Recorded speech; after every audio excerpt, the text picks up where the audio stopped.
Things that we saw at Houston Texans OTAs yesterday, and I'm going off of the observations made by guys like DJ Bien-Aimé from ESPN, who I do a Texans podcast with on the ESPN Houston YouTube channel. Check out one later tonight. We're recording it this afternoon. Davis Mills ran with the first team at the third media available practice. Stroud ran with the second. We don't know what the rep split was between the two quarterbacks in the practices that media were not able to attend.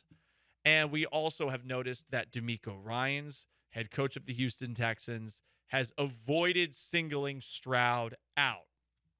Obviously, by design, you're not going to be able to get much out of the quotes from Kirby for the foreseeable future.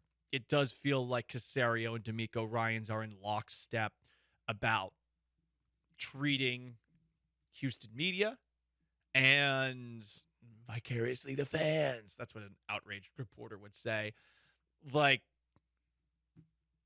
Detective Dignam, Mark Wahlberg in The Departed, the common reference we always go to. I was treats the FBI. I was just thinking, like, we should just get the drop we need to for get this. The drop. And I thought about it too. Yeah.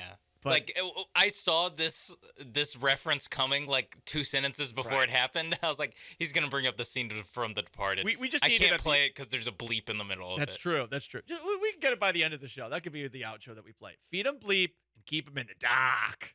Anyway, as far as the other observations, Derek Stingley has been impressive to the people that are there. Quarterbacks have not thrown at him much during OTAs. Is that a sign that he's blanketing the receivers he's covering? Or is that a sign that he's just been out of the action? Honestly, who knows, right? But Stingley's bigger and apparently looking better. And I know that the Houston Chronicle, I forget if it was Brooks Cabiner or Jonathan Alexander, had a piece about how the new defense for the Texans is something that hopefully will get more out of Stingley than what you saw. Next week, it is mandatory minicamp for the Texans, and there you go. And then we'll be in a complete dead period when it comes to NFL content. Is Dameon Pierce going to be the next Christian McCaffrey?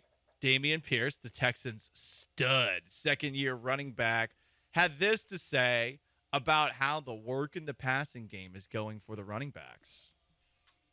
We're really looking at, like I said, that's what Christian McCaffrey's first got to come to mind because that's just his game. You know, that was his game, and it was just really, exemplified coming in Slow's offense. More specifically, his cut-ups coming with the option routes, the angles, the whip routes. I ain't going to say too much, I don't want to spill the beans too much. He's funny. I don't want to spill the beans too much. No, spill more beans. No one is spilling beans. No one is going to be spilling beans all year. You are the only person, Dameon Pierce, that I feel like we can turn to actually hear something interesting on this Texans roster. And that's no offense to them. You can just tell that they have all been coached up in the Patriots way of not saying anything ever.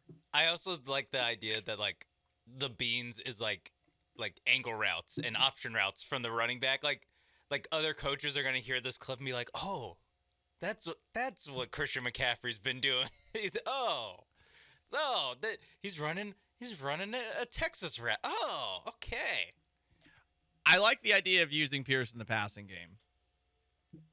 We'll see just how much they do it. And they are going to have to do a better job of managing his workload this coming season. Hopefully Devin Singletary will be able to help out. I like Singletary as a player, but we'll see. We will see. I feel like he wasn't as impactful as you expected him to be. Where was he? Buffalo last? Yeah, he was in Buffalo. Right. The Bills' running game was terrible, and I don't know why it was so bad. Are we blaming the offensive line entirely for it? Like, the Bills' running game has really been non-existent the last couple of years.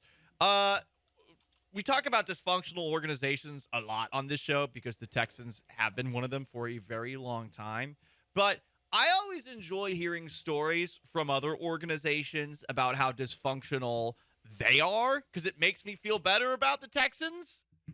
Again, this is, sort of where we are as a franchise here in Houston. But Derek Anderson played for the Arizona Cardinals in 2010. And it sounds like the Cardinals might be as cheap and dysfunctional as the Bengals were before they got Joe Burrow. Here's Anderson. It didn't work out down there, but and actually might be one of the most dysfunctional organizations that I was ever a part of. But second or first?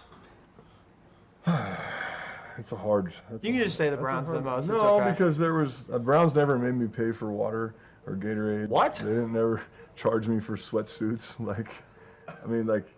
What? Like lock the water coolers at like 4:00. The Gatorade coolers, like. Did they just not have like employees or like? It was our lunch. We got charged. What? We get charged for lunch.